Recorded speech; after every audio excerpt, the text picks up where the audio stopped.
मैं doctor Deepak Singh allied science specialist. आज हम एक टॉपिक डील कर रहे हैं जो कि कॉमनेस्ट प्रॉब्लम मिल जाती है। क्या है ये? गैलेक्टोरिया। गैलेक्टोरिया जिसको बोलते हैं मिल्क या milk like discharge from breast known as galactorrhoea, यानी कि ब्रेस्ट से मिल्क या मिल्क के जैसा कोई डिस्चार्ज हो रहा हो, वो भी अब नॉर्मल नहीं, उसको हम गैलेक्टोरिया बोलते हैं। नॉर्मली क्या होती है कि नॉर्मल लैक्टेशन पीरियड में नॉर्मली जो लैक्टियल ग्लैंड होती है, वो लैक्टियल ग्लैंड होती है जिस पे प्रोलैक्टिन का एक्शन होता है। तो प्रोलैक्टिन के एक्शन होने से क्या होती है, यहाँ पर ये डक्ट है, यहाँ पर ये लैक्टियल ग्लैंड हो जाएंगे और उसका डक्ट होते हैं। तो ये इसमें क्या होती है, ग्लूकोज जो होता है, ग्लूकोज गैलेक्टोज में चेंज करता है। गैलेक्टोज जो होती है वो लैक्टोज मोनोसेक्राइड है, फिर ग्लूकोज और गैलेक्टोज दोनों मिल करके लैक्टोज बनता है ना। ग्लूकोज और गैलेक्टोज दोनों मिलकर लैक्टोज बनता है जो कि मिल्क शुगर कहलाता है। इसको डाइसेक्राइड बोलते हैं इसको। तो नॉर्मल नहीं होता, उसके बाद ये ट्रू मिल्क बन करके फिर यह ब्रेस्ट से बाहर निकलता है, ऑक्सीटोसिन इसको कंटेंट करता है। नॉर्मली यही होता है कि नॉर्मल में यही होती है कि जो मिल्क का जो लैक्टियल सेल है, ये ग्लूकोज से गैलेक्टोज बनाती है, तो ग्लूकोज और गैलेक्टोज दो मिलकर के लैक्टोज बनती है। ये लैक्टोज जो होता है वो मिल्क बना करके बाहर निकलती है। नॉर्मल कंडीशन होती है। लेकिन जब किसी कारणवश ये प्रोसेस नहीं हो रही है, या तो यह प्रोसेस भी हो रही हो तो बहुत ज़्यादा हो रही हो, या फिर बिना इस प्रोसेस का भी अगर अब नॉर्मल मिल्क जैसा या मिल्क बनता है बाय द वे, इसको हम लोग मेडिकल टर्म में गैलेक्टोरिया बोलते हैं। अब आते हैं बात इसके कॉज पे। इसका कॉज क्या होता है? इसके कॉज में हम लोग ग्रुप बनाते हैं। सबसे पहला, ऐसी फीमेल जो अभी अनमैरिड हो, उसमें अगर गैलेक्टोरिया होती है तो उसका क्या रीजन होता है? तो अनमैरिड फीमेल में ओवेरियन सिस्ट के कारण, हार्मोन का लेवल बढ़ जाने के कारण, एस्ट्रोजन बढ़ने के कारण यहाँ पर हो सकता है कि मिल्क का सिंथेसिस हो सकता है। नंबर 2, अगर लीवर डिजॉर्डर्स का केस हो, लीवर का प्रॉब्लम अगर आता है तो उसकी वजह से अब नॉर्मल एमिनो एसिड के कारण भी कभी कभी ऐसा होता है।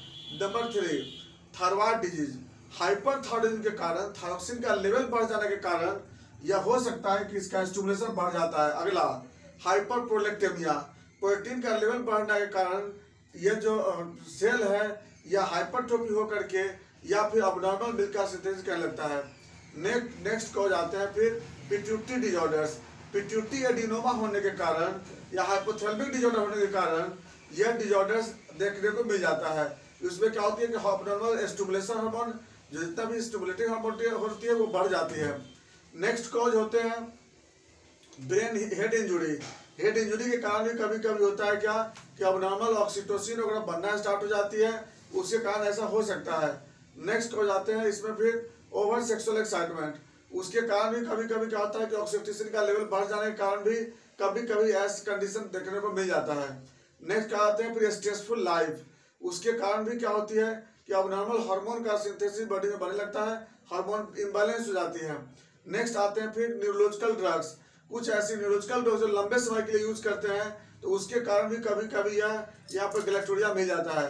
नेक्स्ट आते हैं हम लोग अब दूसरा cause, after marriage non lactating mother female, ऐसा कंडीशन जिसमें कि वो लैक्टेटिंग पीरियड में नहीं है लेकिन मैरिड हो चुकी है।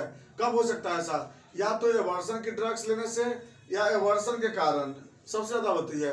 मैंने कि जो जैसे कंसीव हो गई और उसको एवर्ट करा लिया गया, एवर्सन हो जाता है, उस कंडीशन में वहां भी मिल जाता है गैलेक्टोरिया।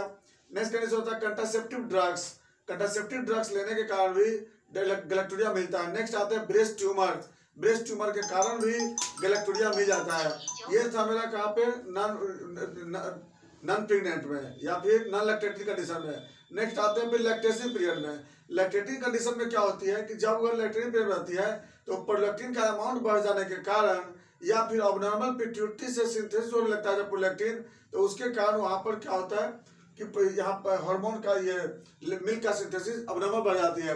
दूसरा होती है ओवर या लॉन्गर स्लीप, ज़्यादा स्लीप करने के कारण भी ऐसा कंडीशन कभी कभी देखने को मिल जाता है। नेक्स्ट आते हैं फिर अब हाई रिच डाइट या प्रोटीन डाइट। अगर कोई जैसे डाइट ज़्यादा ले लेता है, जैसे फिश वगैरह ज़्यादा खा लेते हैं सपोज दैट, तो ज़्यादा मछली वगैरह खाने की वजह से भी कभी लैक्टेटिव पीरियड में लैक्टोज का सिंथेसिस बढ़ जाता है। लास्ट का आते हैं एक कंडीशन जिसमें कि मेल और फीमेल दोनों में हो सकता है।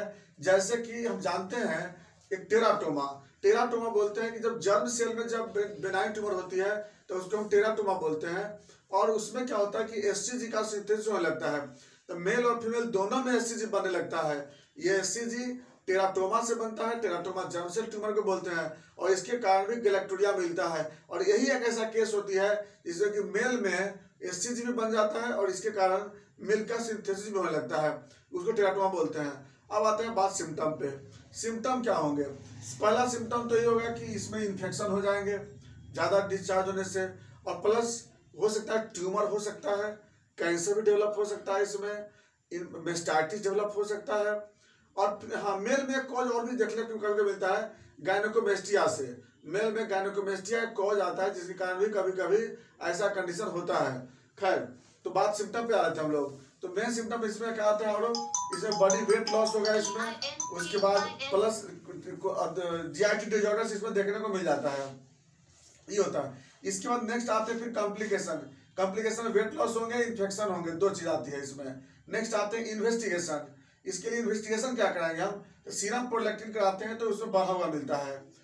T3 T4 कराएंगे, बढ़ा हुआ मिलेगा। एस्ट्रोजन कराएंगे, बढ़ा हुआ मिलता है। ग्रोथ हार्मोन का जांच कराते हैं, बढ़ा हुआ मिलता है।